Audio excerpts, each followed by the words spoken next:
Hello，大家好，歡迎翻到嚟法體生活。可能有啲朋友都見過我係近鏡嗰時嘅樣啦。咁其實我嘅皮膚咧一直都唔係咁好，十零歲開始啦，咁就有好多暗瘡啦。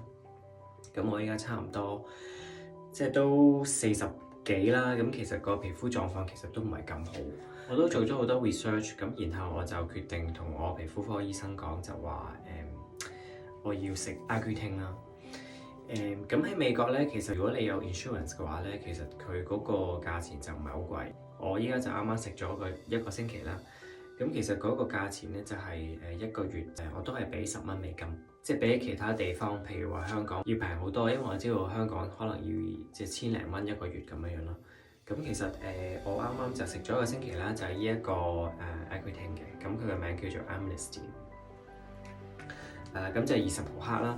我就講一講我今個星期嗰個 condition 同埋個狀況係點樣咯。咁其實我嘅 skin 咧都仲係非常之油喎。咁我依家係夜晚啦。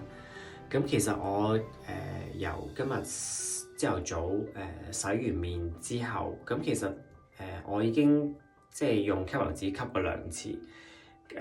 我食咗 Accutane 一個星期之後咧，我發覺我個眼皮咧，其實個油都非常之多。你食 Accutane 嘅時候咧，你要搽防曬啦。我已經特登唔搽額頭上面，咁同埋因為我唔想啲面油撈埋啲防曬一齊就入眼啦。入咗眼之後咧，就非常之醃眼啦。咁所以我覺得非常之唔舒服。咁其實我依家就算我冇搽額頭咧，其實依家到咗夜晚，其實嗰個醃眼嘅程度都好唔舒服。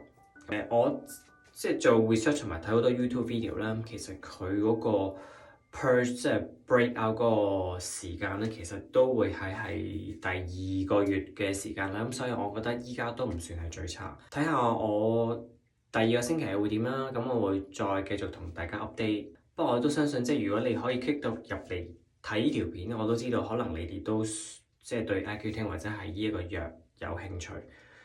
希望大家有啲咩問題或者係有啲咩嘢分享，可以留言俾我啦。繼續 follow 我個頻道啦，多謝，thank you。